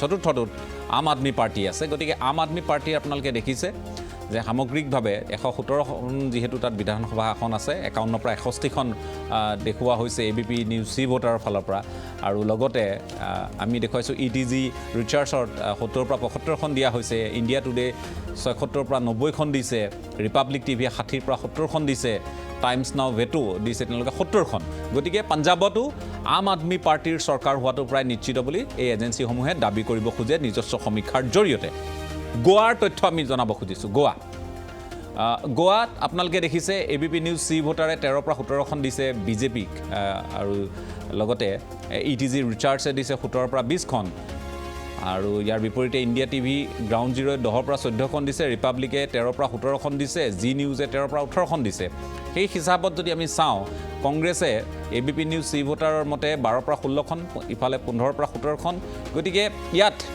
নেক টু নেক ফাইট বুলি যাক কোৱা হয় যদিওবা ইণ্ডিয়া টিভি গ্ৰাউণ্ড জিৰ'য়ে গোৱাত চৰকাৰ কিন্তু কংগ্ৰেছৰ দেখুৱাইছে ইণ্ডিয়া টিভি গ্ৰাউণ্ড জিৰ'য়ে বাকীসমূহে কাকো পূৰ্ণ বহুমত বুলি যিটো শব্দ কয় তাত নাই সংখ্যাগৰিষ্ঠতা একক সংখ্যাগৰিষ্ঠতা বুলি কথাটো ইয়াত নাই ETG ৰিচাৰ্চে অৱশ্যে বিজেপিক দিছে কিন্তু ইয়াত তেওঁলোকৰ যুঁজখন যথেষ্ট আকৰ্ষণীয় হ'ব যদিহে এক্সিট পলৰ ধাৰণাটোক আমি এই মুহূৰ্তত মানি চলোঁ 10 তাৰিখে ফলাফল আছে গতিকে 3খন ৰাজ্য দেখুৱালোঁ ইয়াৰ পিছত উত্তৰাখণ্ড দেখুৱাব খুজিম উত্তৰাখণ্ডৰ তথ্য আপোনালোকক দেখুৱাব খুজিছোঁ ABP নিউজ চি ভোটাৰে 26ৰ পৰা 32খন দিছে বিজেপি প্লাছ আৰু কংগ্ৰেছ প্লাছক দিছে 32ৰ পৰা 38খন গতিকে সেই ফালৰ পৰা চাবলৈ গ'লে উত্তৰাখণ্ডত ABP নিউজ চি ভোটাৰৰ মতে কংগ্ৰেছৰ চৰকাৰ হোৱাৰ সম্ভাৱনা আছে আনহাতে ETG ৰিচাৰ্চৰ মতে কিন্তু বিজেপিৰ চৰকাৰ হোৱাৰ সম্ভাৱনা বেছি ইয়াৰ বিপৰীতে ইণ্ডিয়া টিভি গ্ৰাউণ্ড জিৰ'ৰ মতে কংগ্ৰেছৰ চৰকাৰ হোৱাৰ সম্ভাৱনা আছে ৰিপাব্লিকৰ মতেও আমি যদি পৰিসংখ্যাৰ ফালৰ পৰা চাওঁ বিজেপিৰ চৰকাৰ হোৱাৰ সম্ভাৱনা আছে গতিকে তেওঁলোকৰ এজেঞ্চিসমূহৰ যদি আমি ইয়াত 5টা এজেঞ্চিত দেখিছোঁ 5টা এজেঞ্চিৰ 3টাই ইয়াত আমি যদি উল্লেখ কৰিব লাগিব যে 2টাই পূৰ্ণ সংখ্যাগৰিষ্ঠতা দিছে বিজেপি প্লাছক আৰু বাকী 3টাই দিছে কংগ্ৰেছক যদি মোৰ ভুল হোৱা নাই ঠিক আছে কংগ্ৰেছক দিছে গতিকে আম আদমি পাৰ্টিৰ এখনো তাত দেখুওৱা হৈছে কম 0 পৰা 2 0 পৰা 1 0 পৰা 3 এনেধৰণে দেখুওৱা হৈছে উত্তৰাখণ্ডৰ তথ্য গতিকে মই এই মুহূৰ্তত আমাৰ আন এগৰাকী সতীৰ্থ যিহেতু তেওঁ উত্তৰ প্ৰদেশৰ ৰাজনীতিৰ কথা কৈ আছিল মই তেখেতক বিদায় দিব লাগিব তেখেত আমাৰ সৈতে হায়দৰাবাদৰ পৰা সংযুক্ত হৈছে অৱশ্যেই কিন্তু তেখেত হ'ল এই মুহূৰ্তত আমি উল্লেখ কৰিব লাগিব যে ETV ভাৰতত তেখেত আজিৰ তাৰিখত এগৰাকী জ্যেষ্ঠ সাংবাদিক তেখেত সম্পাদকীয় পদত আছে গতিকে তেখেতৰ কাষলৈ অকণমান সময়ৰ কাৰণে যাব খুজিছোঁ जी विश्वनाथ जी आपके पास फिर से आ रहे हैं जैसे कि हमने बात की है कि यूपी हिंदुस्तान का दिल है यूपी हिंदुस्तान का दिल है और यूपी वाले जो सोचते हैं जो EVM में है जो अपना मत डालते हैं वही पूरा हिंदुस्तान सोचता है ऐसा एक मान्यता है फिर भी मैं आपसे ये जानना चाहूँगा 2024 में जो लोकसभा चुनाव होने वाले हैं आगामी जो चुनाव है ये जो एग्जिट पोल है या 10 तारीख को जो नतीजे आएंगे उसका क्या प्रभाव होगा उसमें राजदीप जी मैं 2-3 चीज बताऊंगा आपको इस बार के चुनाव में एक नरेशन ये गढ़ा गया कि योगी लीड कर रहे हैं चुनाव को कैंपेन को जो बीजेपी की तरफ से लीड कर रहे हैं जी पर सच ये है कि आफ्टर 2014 भारत में कहीं भी अगर चुनाव हुए और बीजेपी ने उस चुनाव में पार्टिसिपेट किया जी तो वो किसी स्टेट लीडर ने उसको लीड नहीं किया उसको नरेंद्र मोदी ने लीड किया है जी जी और जो कोई भी रेफरेंडम आता है जो कुछ भी रिजल्ट आता है वो किसी स्टेट मैकेनिज्म के लिए नहीं आता है और स्टेट बीजेपी के लिए नहीं आता है ये नरेंद्र मोदी के लिए आता है और अभी आप जो एग्जिट पोल देख रहे हैं ये बहुत ऑनेस्टली अगर आप इसको जज करें जी तो ये स्टेट यूपी गवर्नमेंट के कामकाज का बहुत थोड़ा प्रभाव है मैं उससे इनकार नहीं करता बट ऐसा है कि ये नरेंद्र मोदी का जो ऑरा है जो उनका जो स्टेचर है जो उनका जेस्चर है वो उसका रिजल्ट है और अगर आप ये देखेंगे कि 2024 इस चुनाव में कुछ भी हो, इसका रिजल्ट कुछ भी हो सकता है। अभी आप ये कह सकते हैं कि मैं तो बहुत सर्टेन हूं कि there is a very close fight between Samajwadi party and BJP. But ऐसा है कि ये जो 2024 का चुनाव होगा उसमें बीजेपी को जो वोट मिलेंगे वो नरेंद्र मोदी और केंद्र सरकार के काम पे ही मिलेंगे। और अगर बीजेपी अभी उत्तर प्रदेश में चुनाव में जीत जाती है तो इसका जो रिजल्ट है वो 2024 में दिखेगा। अभी बीजेपी के पास तकरीबन 60 सीटें 63 सीटें उत्तर प्रदेश से हैं और इसका असर 2024 में भी दिखेगा। और वहां पे बीजेपी अगर अभी सफल रहती है तो उत्तर प्रदेश से वो ज्यादा सीटें जीतेगी ही। अगर अभी हार जाती है तो इसका असर लोकसभा चुनाव में भी जरूर दिखेगा। लेकिन आपके हिसाब से, लेकिन और जब हम दिन में बात कर रहे थे तो उस समय आपने ये भी बोला था कि मायावती को बहुत सारे जो पॉलिटिकल एनालिस्ट हैं नज़रअंदाज कर रही है। हालांकि मायावती एक बहुत ही इंपॉर्टेंट रोल प्ले करने वाली है। संक्षिप्त में बताएं। बिल्कुल सही कह रहे हैं आप। ऐसा है कि मैंने पहले कहा था कि इस बार को जो वोटिंग पैटर्न है वो वोटिंग पैटर्न कोई वेव नहीं है। यू कैन डोंट से कि ये मोदी वेव है और this is Samajwadi party wave, ऐसा कोई कुछ नहीं कह सकता। इस बार को जो वोटिंग परसेंटेज अगर आप गौर करेंगे तो नियर अबाउट जो एवरेज है वो 60% का है, जो 2017 से कम है। और ऐसा वोटिंग पैटर्न को अगर आप एनालिसिस करते हैं, उसको एनालाइज करते हैं तो उसमें ये आता है कि जो कोर वोटर हैं हर एक पार्टी के, even Bhajpa, BJP, Samajwadi party, BSP और लोकल पार्टीज जो भी हैं, उनका जो कोर वोटर है वो अपने नेता को जिताने के लिए वोटिंग कर रहा है। और उसमें कुछ ऐसा एंथुजियम नहीं है कि मेरे को सरकार को हराना है या जिताना है या पर्टिकुलर किसी पार्टी को लाना है। ऐसा कुछ मैसेज नहीं आया है वोटिंग पैटर्न से। ऐसे में जो बीजेपी का जो बहुजन समाजवादी पार्टी जो बीएसपी है, उसका जो कोर वोटर है उसका भी कोर वोटर ने वोटिंग किया है, उसके भी कोर वोटर उसके फेवर में आए हैं। आई एक्सपेक्ट कि मुझे उम्मीद है कि 25 से 30 सीटें बीएसपी के खाते में आएंगी। जैसा कि पॉलिटिकल पंडित हैं वो सीधे से खारिज कर रहे हैं। 20-25 तो आ जाएंगे, लेकिन वो किसके फेवर में होगा? इट मे बी, मान लीजिए कि किसी को पूर्ण बहुमत नहीं मिला, मान लीजिए, तो मायावती का ये जो 20-25 जो भी उसको मिलने वाला है, जो आप बोलने की आशा जताए रहे हैं अभी, तो वो किसके सपोर्ट में होगा? देखिए, एक तो मैं बताऊं कि ये पिछले 3 साल का 3 चुनाव का आफ्टर 2002 यूपी की जो पब्लिक है वो पूरे के पूरे कंप्लीट मैंडेट देती है, फ्रैक्चर मैंडेट नहीं आता है। मगर अगर आता भी है तो बीएसपी के पास अभी कोई ऑप्शन नहीं है। इवन अगर उसके पास 20-30 सीट आ जाते हैं और कोई गवर्नमेंट फॉर्म करती है तो उसके पास विधानसभा से अब्सेंट करने का ऑप्शन ही है बस। ठीक है, ठीक है, चलिए कि ऐसा ऑप्शन आएगा। हाँ, तो आपके हिसाब से पूर्ण बहुमत ही मिलेगा, जिसको भी मिलेगा यूपी के लोग सरकार बनाने के लिए उनको पूरा बहुमत मिलेगा। जी, ठीक है। आपका बहुत बहुत शुक्रिया विश्वनाथ जी, आपने इतना समय दिया और यूपी के बारे में आसाम हो, जो हमारे दर्शक हो, उनको जानकारी दी। बहुत बहुत शुक्रिया आपका, धन्यवाद। मैं আহিব খুজিছোঁ মীৰা বৰঠাকুৰ ডাঙৰীয়ানে আপোনাৰ কাষলৈ। আমি উত্তৰাখণ্ডৰ বাহিৰে যদিহে আমি এক্সিট পোলৰ কথা কওঁ, কোনোবাই দিছে কোনোবাই নাই দিয়া, কিন্তু অকণমান হ'লেও 60-40 ধৰণৰ এটা আমি শতাংশৰ হাৰত যদি আমি কথাবোৰ পাতিব পাৰোঁ, উত্তৰাখণ্ডত অকণমান সম্ভাৱনীয়তা এটা আছে, মণিপুৰত নাই সেই হিচাপত। আৰু মণিপুৰত এনেও আপুনিও জানে চুবুৰীয়া ৰাজ্য, মণিপুৰত কি সম্ভাৱনা থাকিব পাৰে।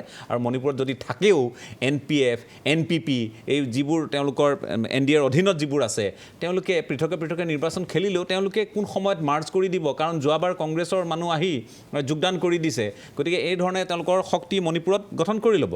আৰু উত্তৰ প্ৰদেশৰ কথাখিনি আমি ক'লোৱে, উত্তৰ প্ৰদেশতো কংগ্ৰেছৰ কোনো তাত পোনপটীয়াকৈ চৰকাৰ গঠন কৰিব পৰা কোনো ব্যৱস্থাই নাই। উত্তৰ প্ৰদেশত গতিকে মই আপোনাক এটা কথা সেইকাৰণে কৈছোঁ আপুনি এটা কথা চাওক বিজেপিৰ যিটো বিজ্ঞাপন তেওঁলোকৰ যে বিজেপিয়ে যেনেকুৱা কৰিছে স্বাধীনতাৰ পিছত যেনে তেনেকুৱা কাম কোনেও কৰা নাই এনেকুৱা এটা মোদী মানে গভৰ্ণমেণ্টে এনেকুৱা এটা প্ৰচাৰ কৰিব বিচাৰে তেতিয়াহ'লেতো আপোনাৰ এক্সিট পোলত গোটেই 5খনেই পাব লাগিছিলে আজি গোৱাত আপুনি চিন্তা কৰক গোৱাত আজি তাৰিখত নেক টু নেক ফাইট হৈছে মই গোৱাৰ কথা নক'লো ঠিকে গোৱাৰ একেবাৰে নেক টু নেক ফাইট হৈছে আপোনালোকে তেওঁলোকৰ আগৰ চিফ মিনিষ্টাৰ ল'ৰাই ইলেকশ্যনৰ আগত ওলাই আহিবলগীয়া অৱস্থা হৈছে গতিকে গোৱাত আপোনাৰ নেক টু নেক ফাইট হৈছে উত্তৰাখণ্ডত নেক টু নেক ফাইট হৈছে পাঞ্জাৱত তেওঁলোকৰতো খাটাই নখোলে ধৰক পাঞ্জাৱত ইউপিত নেক টু নেক ফাইট হৈছে তেতিয়াহ'লে বিজেপিয়ে যিটো কৈ আছে যে ইমান ভাল কাম কৰিছে ইমান ভাল কাম কৰিছে তেতিয়াহ'লে আপুনি যদি এক্সিট পোলকেইটাও চায় তেতিয়াহ'লে কোনো ক'তো বহু সংখ্যাটো বিজেপিক নাই দিয়া বিজেপিক টাফ কণ্টেষ্টত আছে গতিকে বিজেপিৰ কাৰণে এইটো এটা অগ্নি পৰীক্ষা আৰু গোটেই চেণ্ট্ৰেল গভৰ্ণমেণ্টখন তাত নামি পৰিছে আপুনি প্ৰধানমন্ত্ৰী নৰেন্দ্ৰ মোদী যে এদিন দুদিন মিটিং কৰা নাই তাতে গোটেই চেণ্ট্ৰেল গভৰ্ণমেণ্টখন মানে তাৰ পৰা যোৱাই নাই তাৰমানে এনেকুৱাকে লাগিছে গতিকে ইয়ে প্ৰমাণ কৰে যে এন্টি ইনকামবেন্সি বহুত বেছি আছে বহুত বাঢ়িছে কিন্তু কংগ্ৰেছে সেই সুবিধাটো কিন্তু তৎসত্ত্বেও ল'ব পৰা নাই নহয় কংগ্ৰেছৰ আপুনি চাওক উত্তৰাখণ্ডত আপুনি গোৱাত কওক উত্তৰাখণ্ডত কওক আৰু ইউপিৰ কথা যুঁজিছে কিন্তু ভাল যুঁজিছে যদি আমি এক্সিট পোলৰ ধাৰণাটো লৈ যাওঁ এক্সিট পোলে সিট নিদিলেও মই আপোনাক আজি কৈ গ'লো ইউপিত আমাৰ কংগ্ৰেছৰ সিট বাঢ়িব ইউপিত আমি চৰকাৰ কৰাৰ কথা এনেও কোৱা নাই গতিকে ইউপিতো কংগ্ৰেছৰ সিট বাঢ়িব এইবিলাক কথাই এটা কথাই প্ৰমাণ কৰে যে বিজেপি চৰকাৰে কেৱল বিজ্ঞাপনত চলি থকাৰ কাৰণে টাফ ফাইট কৰিবলগীয়া হৈছে আজি 5খন ষ্টেটত যদি কেৱল ইউপি আহি বাকী চবতে মাইনাছত যায় তেতিয়াহ'লে সেইটোতো তেওঁলোকৰ কাৰণে এটা প্ৰত্যাহ্বান গতিকে আপুনি মণিপুৰৰ কথাটো একদম পুৰা ক্লিন চিট দিব নোৱাৰে মণিপুৰতো তেওঁলোকে NPP বা বেলেগ ক'ৰবাৰ পৰা ট্ৰেড কৰিব লাগিব এইটো ট্ৰেডিং আৰু তেওঁলোকৰতো ট্ৰেডিংটো আপোনালোকে ইলেকশ্যনৰ পিছত জানেই তেওঁলোকে যেনেকৈ আজি NPP আৰু NPF ইমান সুন্দৰকৈ ৰাজনৈতিক কাৰ্ডখন তাত খেলিছে কাৰণ তেওঁলোকে জানে একেবাৰে শূন্য হৈ যাবলৈ হ'লে অৱস্থা বেয়া হ'ব আমাৰ অসম গণ পৰিষদ বা এই যি ধৰণৰ অৱস্থা এটা হৈ আছে এই ধৰণৰ কথা তেওঁলোকে প্ৰয়োগ কৰিব পাৰে নিজৰ শক্তিখিনি তাত তেওঁলোকে দেখুৱাইছে গতিকে আপোনাৰ এটা কথা ক'লো যে বিজেপি আজি তাৰিখত প্ৰবল প্ৰত্যাহ্বানৰ সন্মুখীন হৈছে বিজেপিয়ে ঘাটে ঘাটে পানী খাবলগীয়া অৱস্থা ঠিক আছে ঋতুপৰ্ণ শৰ্মা একেবাৰে চমুকৈ বিজেপিয়ে ঘাটে ঘাটে পানী খাবলগীয়া মীৰা বৰঠাকুৰ ডাঙৰীয়ানীয়ে কংগ্ৰেছৰ হৈ ক'বলৈ গৈ কথাখিনি কৈছে মই শুনিছোঁ কিন্তু মোৰ কংগ্ৰেছৰ অৱস্থাটো যিটো এতিয়া চাওক 10 তাৰিখে ৰিজাল্ট ওলাব আজি এক্সিট পোলৰ ওপৰতহে আমি আলোচনা কৰিছোঁ আৰু এক্সিট পোলেই কৈছে 5খন ৰাজ্যৰ 4খন ৰাজ্যতে আমি জিকাৰ পূৰ্ণ সম্ভাৱনা আছে অৰ্থাৎ উত্তৰ প্ৰদেশ মণিপুৰততো কোনো সন্দেহ নাই কিন্তু এক্সিট পোল মতে পাঞ্জাৱক বাদ দি বাকী 2খন ৰাজ্যত আমি আগবাঢ়ি আছোঁ 10 তাৰিখে তাৰ উত্তৰ ওলাব কিন্তু মীৰা বৰঠাকুৰ ডাঙৰীয়ানী হওক বা খাটনিয়াৰ ডাঙৰীয়া হওক তেখেতসকলে অন্ততঃ এই দুদিনৰ কাৰণে অন্ততঃ আত্মসন্তুষ্টি ল'বৰ কাৰণেও মই এইকাৰণে কৈছোঁ নহয় এইকাৰণে কৈছোঁ বাইদেউ সেইকাৰণে কৈছোঁ নেক টু নেক কিন্তু আমি জিকিছোঁ বুলি দেখুৱাইছে শুনক মই আপোনালোকে কথা মই কোৱা নাই শুনি লওক বাইদেউ আপোনালোকে মোৰ কথাখিনি শুনক আপোনালোকে আমাৰ কথাখিনি শুনিবই নিবিচাৰে হয় হয় মই কৈ আছোঁ মই সেইটো দিব মই সেইকাৰণে আপোনাৰ নামটো লৈছোঁ মই আপোনাৰ কথাটোৰ উত্তৰে দিব ওলাইছোঁ যে খাটনিয়া ডাঙৰীয়াই কৈছে কমিছে এক্সিট পোলত কমিব পাৰে চাওক এনেকুৱা কথা ইউপিত এইবাৰ গোটেই অখিলেশ যাদৱৰ সমাজবাদী পাৰ্টীয়ে বিভিন্ন স্থানীয় বহুত এনেকুৱা দলৰ লগত তেওঁ গঠবন্ধন কৰিছে আৰু কিছু তাত সমীকৰণ আমি সকলোৱে জানো সেইবোৰ এনালাইচিছ কৰিলে এতিয়া মুছলিম voter Yadav voter Jat voter এইবোৰ বহুত কথা আহিব কিন্তু গোটেই বিৰোধী একফালে থাকি যি ধৰণে মোদী যোগীক সমালোচনাৰে থকা কৰি মানে এনেকুৱা এটা পৰিৱেশ বা এনেকুৱা ধৰণৰ কথা দেখুৱাল যে যিকোনো কোনো মূল্যৰ বিনিময়ত আহিবই নোৱাৰে এতিয়া খাটনিয়া ডাঙৰীয়াই কৈছে যে আমাৰ যদি এটাও চিট কমে সেইটো আমাৰ মৰেল ডিগ্ৰী খাটনিয়া ডাঙৰীয়া বিজেপিৰ কাৰণে যদি আমি পূৰ্বতকৈ যদি 100টা আমাৰ 100টা ভোটো কমে সেইটোক আমি যথেষ্ট গুৰুত্ব সহকাৰে লওঁ কিন্তু মই লওঁ আমি লওঁ তাৰমানে আমি কিয় কমিব কিন্তু চাওক কিন্তু এতিয়া মই তাকেই কৈছোঁ আপোনাৰ ক্ষেত্ৰতো একেই কথা প্ৰযোজ্য যদি আপোনালোকৰ আত্মসন্তুষ্টি এতিয়া আপোনালোকৰ কংগ্ৰেছৰ লগত কাৰণ যিহেতু আপোনালোক কংগ্ৰেছৰ সহযোগী দল মই কৈ লওঁ আপুনি মোৰ কথাখিনি শুনি লওক আপোনালোকে এতিয়া মাজুলী নিৰ্বাচনত আপোনালোকে একেলগে নিৰ্বাচনত অৱতীৰ্ণ হৈছে এতিয়া ইয়াত মঞ্চত সামৰিবলৈ নিৰ্মাণ সফল আহিল এইটো আপোনালোকৰ কথা। কিন্তু যিমান বিজ্ঞাপন দিলে ইমান ফাইটত যাবই ঠিক আছে। বিজ্ঞাপনৰ কথাটো নাহে বাইদেউ, বিজ্ঞাপনতো আমি বিজ্ঞাপন কোনে দিয়ে যাৰ দিবলগীয়া কিবা থাকে। আপোনালোকৰ সময়ত আপোনালোকে কামেই নকৰিলে, আপোনালোকে দিব লগা নাছিলে। আমি উন্নয়নৰ নামত ইমানবোৰে কাম কৰিছোঁ, বিশেষকৈ ইউ পিত যদি আমি উন্নয়নৰ গান মই গুণ গৰিমা গাবলৈ যাওঁ ইয়াত বহু সময় ল'ব। ঠিক আছে, আজি ঠিক আছে। আৰু ইউ পিৰ উন্নয়নমূলক কামৰ প্ৰতি ৰাইজৰ সমৰ্থন এবাৰ প্ৰকাশ পাব, আৰু সেইটো যোগী আৰু মোদী ডাঙৰীয়াৰ বাবে সম্ভৱ হৈছে। 10 তাৰিখলৈ আমি অপেক্ষা কৰিম, কোনো কথা নাই। কিন্তু আজি এই বিষয়টোক আমি পৰিহাৰ কৰি চলিব নোৱাৰোঁ, এই বিষয়টোক পৰিহাৰ কৰিও চলিব নোৱাৰোঁ। এক্সিট পলৰ ধাৰণাক আমি সত্য হোৱা দেখিছোঁ, এক্সিট পলৰ ফলাফল অনুসৰি ভুলো হ'ব পাৰে, কেতিয়াবা হয়। মই গুৰমিন্দৰ সিঙক মই বিদায় দি লওঁ, তেখেতক বিদায় দি লওঁ, আমি কথা পাতিম। গুৰমিন্দৰ সিঙক বিদায় দিওঁ। गुरमिंदर जी आपके पास आ रहे हैं लास्ट में आप क्या बोलना चाहेंगे पंजाब के बारे में, और क्या ऐड करना चाहेंगे? देखिए, दो चीजें हैं जो ऐड किए बिना हम बात पूरी नहीं कर सकते। एक तो ये कि जो पिछले चुनाव थे 2017 के, उसमें तब भी जब एग्जिट पोल आए थे आम आदमी पार्टी का यही हाल था कि वो सरकार बना रही है, लेकिन रातों रात पता चला कि जो वोटिंग पैटर्न हुआ कि अकाली दल और बीजेपी ने क्रॉस वोटिंग की और कांग्रेस की सरकार बनी। अब तो ये बात साफ हो चुकी है कि सरकार ऐसे ही बनी थी, इसीलिए कैप्टन अमरिंदर सिंह 4.5 साल मोदी के चरणों में बैठे रहे। दूसरी इंपॉर्टेंट बात जो है कि भाजपा का वो कार्ड हिंदू मुसलमान वाला पंजाब में नहीं चला, क्योंकि यहां हिंदू और सिख इतने पास में है कि आप इनको दूर नहीं कर सकते, तो वो कार्ड यहां पे नहीं चलता था। तो वो नफरत की जो राजनीति हमारी केंद्र सरकार करती आई है वो उनसे नहीं हुई। तीसरी जो इंपॉर्टेंट बात है कि पंजाब एक ऐसा राज्य है जो हमारे पड़ोसी दुश्मन पाकिस्तान से सटा हुआ है, तो केंद्र सरकार को पंजाब में हमेशा ऐसी सरकार चाहिए, पंजाब का मुख्यमंत्री ऐसा होना चाहिए जो केंद्र के इशारे के ऊपर प्रॉपरली काम कर सके। तो बादल की फैमिली और कैप्टन की फैमिली, ये दो ऐसे परिवार हैं जो केंद्र के इशारे पे अपनी सत्ता चलाते आए हैं। तो केंद्र भी नहीं चाहता कि कोई और तीसरा आके बीच में खटके, जो बादल के साथ जो कैप्टन के साथ चल रहा है वो अपनी मर्जी करे, जितना मर्जी भ्रष्टाचार फैलाए, जो मर्जी पंजाब को बर्बाद कर ले, लेकिन चले वो सेंटर गवर्नमेंट के हिसाब से। वो सेंटर गवर्नमेंट चाहे कांग्रेस की हो चाहे भाजपा की हो, तो वो एक पाकिस्तान फैक्टर को हम दरकिनार करके कभी भी पंजाब की राजनीति को डिस्कस नहीं कर सकते। जी। तो अभी जो पंजाब में दीप सिद्धू का वो जो अलगाववाद का सिक्का उछाला गया है, तो उससे मैं ये कहता हूं कि जो हमारा शांति प्रिय वोटर है, जिसको हम साइलेंट वोटर बोलते हैं जनरली, वो कभी भी उन लोगों के साथ नहीं जाएगा। क्योंकि उसके साथ क्या हुआ कि जो सिमरनजीत सिंह मान है अकाली दल अमृतसर के जो बड़े नाम हैं, जो दीप सिद्धू की पार्टी के हैं, वो कैप्टन अमरिंदर सिंह के एक नजदीकी रिश्तेदार हैं, तो वो शुरू से खालिस्तान की बात करते आए हैं। तो जो आम आदमी पार्टी के ऊपर खालिस्तान की बात जो उठाई गई थी, जो कवि महोदया ने उठाई थी, तो वो कहीं ना कहीं पीछे रह गई, और लोगों को भी ये बात लगने लगी कि ये जो चुनाव को इस लेवल पे गंदा करने की कोशिश की जा रही है, इसके ऊपर जो साइलेंट वोटर था वो अगर आप आदमी की तरफ चला गया, तो इसमें कोई हैरानी वाली बात नहीं होनी चाहिए। ठीक है, मैं आपका शुक्रिया अदा करता हूं, बहुत समय आप जुड़े रहे हमसे, आपका बहुत बहुत धन्यवाद। 10 तारीख को फिर मिलेंगे, बात करेंगे, और रुझान क्या होगा दिन भर हम देखेंगे, एक साथ बात करेंगे। बहुत बहुत शुक्रिया आपका, बहुत बहुत शुक्रिया जी। আমি যিহেতু আমি শেষৰ ফালে আহি আছোঁ, মই সুনীত কুমাৰ গোস্বামীও আছে, মই নৱঠাকুৰীয়া ডাঙৰীয়া বা খাটনীয়া ডাঙৰীয়াৰ কাষলৈ অহাৰ আগতে সুনীত অকণমান সময় আপোনাৰ কাষলৈও আহিছোঁ, যে আমি সামগ্ৰিকভাৱে যিটো আজি এক্সিট পলৰ ব্যৱস্থাটোৰ ওপৰত কথা পাতি আছোঁ, আপোনাৰ দৃষ্টিত আপুনি যিহেতু দীৰ্ঘ সময় আপুনিও সাংবাদিকতা কৰিছে, সতীৰ্থ হিচাপে আপোনাকো আমি পাইছোঁ, আৰু নতুন দিল্লীৰ পৰা গোটেই ৰেহৰূপ আপুনি প্ৰত্যক্ষ কৰি আপুনি স্তম্ভ ইত্যাদি লিখি থাকে, গতিকে সামগ্ৰিকভাৱে আপোনাৰ দৃষ্টিত এই এক্সিট পলে কি প্ৰভাৱ পেলাব 10 তাৰিখত? হয়, নিশ্চয়কৈ এইখিনিতে মই জ্যেষ্ঠ সাংবাদিক দ্য ইণ্ডিয়ান এক্সপ্ৰেছ কমি কাপুৰে এটা প্ৰবন্ধত লিখিছিল। তেওঁ কৈছিল যে বিজেপিয়ে নিৰ্বাচন নহয়, বিজেপি প্ৰতিটো মুহূৰ্তত নিৰ্বাচনী প্ৰচাৰ চলাই থাকে।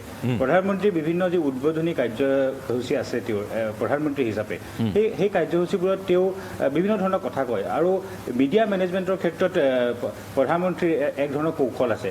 কমি কাপুৰে কৈছিল যে প্ৰিয়ংকা গান্ধীৰ কথা উল্লেখ কৰা হৈছিল আৰু অখিলেশ যাদৱ, তেওঁলোকে জানুৱাৰী মাহৰ পাছৰ পৰা একেৰাহে যেন ৰণক্ষেত্ৰত নামি পৰিছে গতিকে এই ক্ষেত্ৰত মন কৰিবলগীয়া কথা যে এই নিৰ্বাচন যিহেতু এক্সিট পোলে যি কৈছে সেয়া কি হ'ব আমি 10 তাৰিখে গম পাম কিন্তু এই মুহূৰ্তত যিহেতু বিজেপিক এক ধৰণৰ প্ৰতিখন ৰাজ্যতে মুঠ আসনৰ ক্ষেত্ৰত তেওঁলোকক অগ্ৰাধিকাৰ দিয়া হৈছে গতিকে তাৰ পৰিপ্ৰেক্ষিতত কম যে বিজেপি বাদে যি আনকেইটা দল আছে বিশেষত কংগ্ৰেছ দলটো উত্তৰাখণ্ডত তেওঁলোকৰ সম্ভাৱনা আছে গতিকে কংগ্ৰেছ দলটোৱে এই ক্ষেত্ৰত আৰু ধৰণৰ কুচকাৱাজ তেওঁলোকে আগবঢ়াই নিয়া উচিত কিয়নো 2024 চনৰ লোকসভা নিৰ্বাচন আহি আছে আৰু এই যি ফলাফল 10 তাৰিখে হ'ব এই ফলাফলে 2024 চনৰ কি হ'ব জনমত সেয়া ইংগিত বহন কৰিছে গতিকে মই ভাবোঁ যে বিৰোধী দলসমূহে যদি এই ক্ষেত্ৰত আগবাঢ়িব বিচাৰিছে তেওঁলোকে এতিয়াৰ পৰাই পূৰ্ণোদ্যমে কাম কৰা উচিত ঠিক আছে মই ধন্যবাদ জনাইছোঁ নৱ ঠাকুৰীয়া ডাঙৰীয়া আপোনাৰ কাষলৈ আহিছোঁ মই ভাবোঁ শনিতে ঠিকে কৈছে যে এটা কম্বাইন অপজিশ্যন যদিও অত্যন্ত কঠিন মানে অসম্ভৱ নহয় কিন্তু কঠিন এইটো এটা ভাবিব পাৰে আৰু মই ভাবোঁ এই 5খন ৰাজ্যৰ ফলাফলৰ পাছতে বিজেপি অধিক শক্তিশালী হোৱাৰ সম্ভাৱনা আছে গতিকে তাৰ বিপৰীতে যদিহে বিৰোধী পক্ষ লগ হ'ব পাৰে ভাল কথা আৰু যদি নহয় তেতিয়াহ'লে বিজেপিৰ অস্ত্ৰমন্ত্ৰৰ কৰা আৰু কিছু বছৰ হ'লেও চলিব ঠিক আছে মই খাটনি ডাঙৰীয়া আপোনাৰ কাষলৈ আহিছোঁ দুটা কথা ক'ব খুজিছোঁ এটা কথা হৈছে ঋতুপৰ্ণ শৰ্মাই কৈছে আমি উন্নয়নৰ কথা কৈছিলে কিন্তু উন্নয়নৰ এটা নমুনা দিব খুজিছোঁ মই খালি তেখেতে হয়তো শুনি বেয়া পাব ইউপিত উন্নয়নৰ যিটো পোষ্টাৰ লগাইছিলে কিন্তু বেংগলৰ ফ্লাইঅভাৰ এখন নি পেলাই লগাইছিলে যিটো সাংঘাতিক এটা ডিবেট হৈছিলে গতিকে উন্নয়নৰ নমুনা হৈছে সেইটোৱে যি কি নহওক এতিয়া হৈছে ইউপিত যদি দেখা যায় যিটো কথা হৈছে যে ইউপিত কিন্তু SPয়ে ভোট শ্বেয়াৰটো বাঢ়িছে এক্সিট পোলৰ হিচাপে আৰু বিজেপি কমিছে গতিকে এতিয়া আৰু কংগ্ৰেছক দেখুৱাই নাই কিন্তু এনেকুৱা নহয় আচলতে ইউপিত Congress will have some share সেইটো হয়তো 2012 স্থিতিলৈ কংগ্ৰেছ যাব পাৰে সেই পৰ্যায়লৈ যাব পাৰে এই কথাটোৱে মোক সতীৰ্থ গৰাকীয়ে কৈছে এতিয়া গোটেই পৰিস্থিতিটো যিটো দেখা গৈছে যিটো হাৱা ইলেকশ্যনৰ যিটো মেলা বহে সেই মেলা বহি গৈছে গতিকে সেইটো থাকিব পাৰে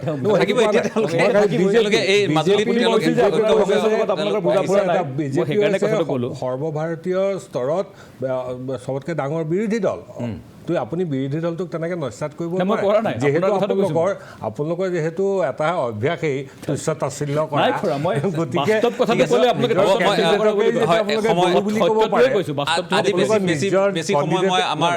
নিজৰ কণ্ডিডেটকে যেতিয়া গৰু বুলি ক'ব পাৰে ৰাজনীতিক হওক বা বিশ্লেষকসকলক বেছি সময় দিব নোৱাৰে তাৰ কাৰণে ক্ষমা প্ৰাৰ্থী কাৰণ আমি উত্তৰ প্ৰদেশ পঞ্জাৱ আৰু উত্তৰাখণ্ডৰ কথাখিনিও পাতিলোঁ আৰু দিল্লীৰ পৰা আমাৰ এগৰাকী ভাতৃপ্ৰতিম আমাৰ সাংবাদিক সুনীত কুমাৰ গোস্বামীও সংযুক্ত হ'ল গতিকে সময় আমি অকণমান হাতী মাৰি ভুৰুকাত ভৰোৱাৰ দৰেই হ'ল কথাবোৰ আমি জানিবলৈ প্ৰয়াস কৰিলোঁ জনাবলৈ প্ৰয়াস কৰিছোঁ যে কি নহওক মই সকলোকে ধন্যবাদ জ্ঞাপন কৰিছোঁ উত্তৰ প্ৰদেশৰ নিৰ্বাচনে এইটো কথা প্ৰতিপন্ন কৰিব যে উত্তৰ প্ৰদেশৰ এই নিৰ্বাচনৰ ফলাফল হ'ল মোদী আৰু যোগী ডাঙৰীয়াৰ উন্নয়নৰ কামবিলাক বা উন্নয়নৰ আঁচনি সফল ৰূপায়ণত যি উত্তৰ প্ৰদেশত হ'ল তাৰে প্ৰতিফলন কিন্তু ভোটাৰ ৰাইজে দিব আজি এই ভিৰৰ মাজত কিন্তু মাজুলী আকৰ্ষণীয়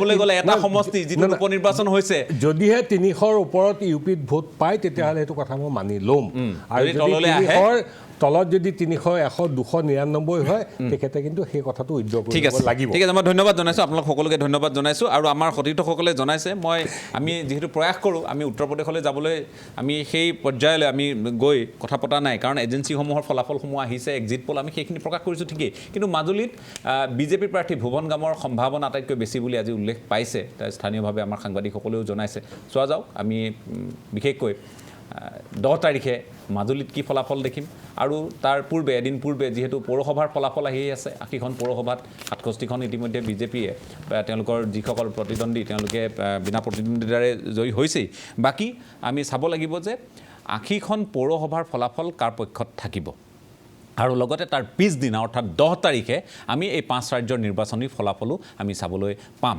গতিকে কোনে হাঁহি মাৰিব চৰকাৰ কাৰ হ'ব ক'ত সেইখিনি আমি জানিবলৈ অপেক্ষা কৰিব লাগিব অহা 10 মাৰ্চলৈ পুনৰবাৰ সকলোকে ধন্যবাদ জ্ঞাপন কৰি আজিৰ পৰ্যায়খন ইমানতে সামৰি মাৰিছোঁ ধন্যবাদ